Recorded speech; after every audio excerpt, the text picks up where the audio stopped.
राधे राधे दोस्तों, स्वागत है आपका हमारे चैनल में। इस वीडियो में हम एक शिव कथा के बारे में जानेंगे। आप लोगों से सिर्फ एक ही निवेदन है कि कथा को पूरा ज़रूर सुनें, ताकि अगर आपके ऊपर भी कोई ऐसा संकट आए तो आप उसे आसानी से लड़ सकें। एक बार की बात है, एक शहर में एक साहूकार रहता था। उनके पास पैसों की कोई भी कमी नहीं थी, लेकिन उनको कोई संतान नहीं थी, जिससे वे बहुत दुखी रहते थे। पुत्र प्राप्ति के लिए वे प्रत्येक सोमवार का व्रत रखते थे और शिव मंदिर में जाकर पूरी श्रद्धा से भगवान शिव और पार्वती जी की पूजा करते थे। आखिरकार एक दिन उनकी भक्ति देखकर माता पार्वती प्रसन्न हुई और उन्होंने भगवान शिव से उस साहूकार की इच्छा पूरी करने का अनुरोध किया। पार्वती की इच्छा सुनकर भगवान शिव ने कहा, हे पार्वती, इस दुनिया में हर प्राणी को उसके कर्मों का फल मिलता है और उसके भाग्य में जो कुछ भी है उसे भुगतना पड़ता है। लेकिन पार्वती जी ने साहूकार की भक्ति का सम्मान करने के लिए उनकी इच्छाओं को पूरा करने की इच्छा व्यक्त की। माता पार्वती के अनुरोध पर शिव ने साहूकार को पुत्र प्राप्त करने का वरदान दिया, लेकिन साथ ही यह भी कहा कि उसके बच्चे की उम्र केवल 12 वर्ष होगी। साहूकार माता पार्वती और भगवान शिव की बातचीत सुन रहा था। वह इससे न तो खुश था और न ही दुखी। वह पहले की तरह शिव की पूजा करता रहा।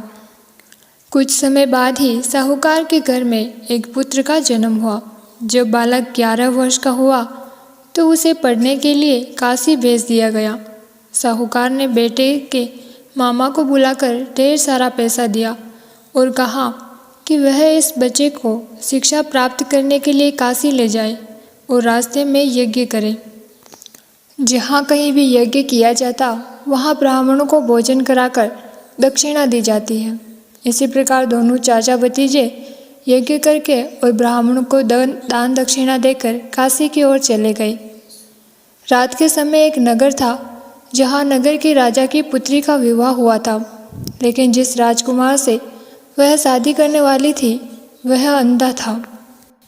राजकुमार ने इस तथ्य को छुपाने के लिए एक योजना के बारे में सोचा कि उसके बेटे की एक आंख नहीं है। साहूकार के बेटे को देखकर उसके मन में एक विचार आया। उसने सोचा, क्यों न इस लड़के को दूल्हा बनाकर राजकुमारी से शादी करा दी जाए। शादी के बाद मैं इसे पैसे के साथ भेज दूंगा और राजकुमारी को अपने शहर ले आऊँगा। लड़के की शादी दूल्हे के कपड़े पहनकर राजकुमारी से करा दी गई, लेकिन साहूकार का बेटा ईमानदार था। उसे यह उचित नहीं लगा। मौका पाकर उसने राजकुमारी की चुन्नी के किनारे पर लिखा कि तुम्हारी शादी तो मुझसे हो गई है, लेकिन जिस राजकुमार के साथ तुम्हें भेजा जाएगा वह आँख का काना है। मैं काशी पढ़ने जा रहा हूँ। राजकुमारी ने जब चुन्नी पर लिखी बातें पढ़ी तो उसने यह बात अपने माता पिता को बताई। राजा ने अपनी बेटी को विदा नहीं किया, जिससे बारात वापस चली गई। इधर साहूकार का लड़का और उसके मामा काशी पहुँचे और वहाँ जाकर उन्होंने यज्ञ किया। जिस दिन बालक 12 वर्ष का हुआ उस दिन यज्ञ हुआ। लड़के ने अपने मामा से कहा कि मेरी तबीयत ठीक नहीं है। मामा ने कहा कि तुम अंदर जाकर सो जाओ। शिव के वरदान के अनुसार थोड़े ही समय में उस बालक का प्राण निकल गया।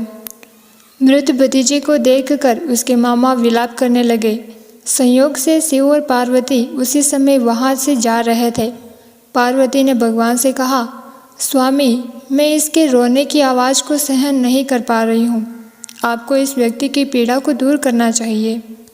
जब शिव मृत बालक के पास गए तो उन्होंने कहा कि यह उसी साहूकार का बेटा है जिसे मैंने 12 वर्ष की आयु का वरदान दिया था। अब इसकी उम्र हो गई है। लेकिन माता पार्वती ने कहा, हे महोदय, कृपया इस बच्चे को और उम्र दे, नहीं तो इसके माता पिता भी इसके अलग होने का कारण तड़प तड़प कर मर जाएंगे। माता पार्वती के अनुरोध पर भगवान शिव ने बालक को जीवित रहने का वरदान दिया। शिव की कृपा से बालक जीवित हो गया। लड़का अपनी पढ़ाई पूरी करने के बाद अपने मामा के साथ अपने शहर चला गया। दोनों उसी शहर पहुँचे जहाँ उनकी शादी हुई थी। उस नगर में यज्ञ का भी आयोजन किया। लड़के के ससुर ने उसे पहचान लिया और महल में ले जाकर उसकी देखभाल की और अपनी बेटी को विदा किया। यहाँ साहूकार और उसकी पत्नी भूखे प्यासे अपने बेटे का इंतज़ार कर रहे थे। उसने कसम खाई थी कि अगर उसे अपने बेटे की मौत की खबर मिली तो वह भी अपनी जान दे देंगे। लेकिन अपने बेटे के जीवित रहने की खबर पाकर वह बहुत खुश हुए। उसी रात भगवान शिव ने व्यापारी के सपने में आकर कहा, हे श्रेष्ठ जी, मैंने सोमवार का व्रत करके और व्रत कथा सुनकर प्रसन्न होकर आपके पुत्र को लंबी आयु दी है। इसी प्रकार जो कोई भी सोमवार का व्रत रखता है या कथा को सुनता और पढ़ता है, उसके सभी दुख दूर हो जाते हैं और उसकी सभी मनोकामनाएं पूरी होती हैं। तो दोस्तों, मैं उम्मीद करती हूँ कि शिव कथा से संबंधित यह वीडियो आपको पसंद आई होगी और आगे ऐसी ही वीडियो देखने के लिए हमारे चैनल को सब्सक्राइब नहीं किया है तो प्लीज़ जल्दी से सब्सक्राइब करें और बेल आइकन के बटन को ज़रूर दबाएं। कमेंट में जय शिव शंकर लिखना बिल्कुल भी ना भूलें।